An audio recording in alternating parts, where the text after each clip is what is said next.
کہ کیا ایک انسان اپنی بیوی کے پستان سے فیضیاب ہو سکتا ہے؟ اس کے بارے میں علماء کی مختلف رائے ہے۔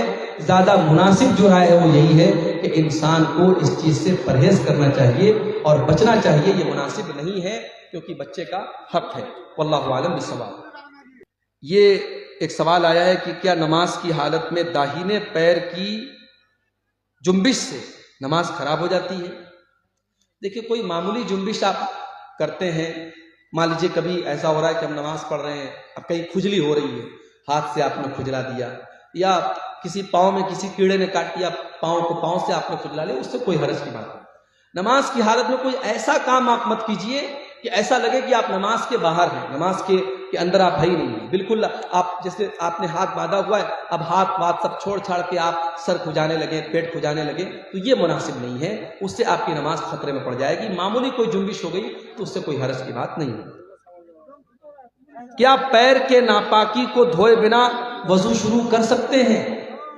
اگر پیر کے اندر ناپاکی لگی ہے تو پہلے آپ پیر کو دھوئیں، آپ پہلے پیر کو دھوئیں۔ اسی طریقے سے جب غسل جنابت آپ کریں گے، جو ناپاکی کو دور کرنے والا غسل آپ کرتے ہیں، اس میں بھی شریعت کا مسئلہ یہی ہے کہ پہلے آپ اپنی شرمگاہ پر لگی ہوئی گندگی کو صاف کریں گے، اس کے بعد اپنے ہاتھوں کو اچھے سے دھلیں گے، پھر آپ وضو کریں گے۔ تو اگر کسی کے پیر میں گندگی لگی ہے تو پہلے پیر کی گندگی کو دھلے گا، اس کے بعد وضو کرے گا۔ اور ایک سوال تیسرا آیا ہے، دادا سے پہلے اگر باپ مر گیا تو اس کی اولاد کو میراث سے محروم کیوں کرتا ہے؟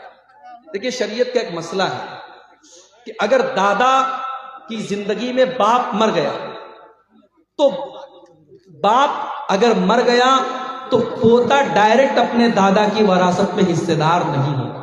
کیوں؟ کیونکہ اگر دادا کی اولاد زندہ ہے تو دادا کی اولاد کی موجودگی میں اولاد کی اولاد وارث نہیں ہوتی۔ یہ مسئلہ یاد رکھیے، دادا کی زندگی میں اگر اولاد زندہ ہے تو جو اولاد کی اولاد ہے وہ وارث نہیں ہوتی۔ لیکن میں ایک سوال کرتا ہوں آپ سے، مان لیجئے کسی کے 5 لڑکے ہیں، اب ایک لڑکا باپ کی زندگی میں مر گیا، تو اب ظاہر ہے اس کے بچے کہاں جائیں؟ اس کے بچوں کا کیا قصور ہے اگر ان کا باپ مر گیا، اس کی پہلے کسی بہانے سے اس کی موت آ گئی؟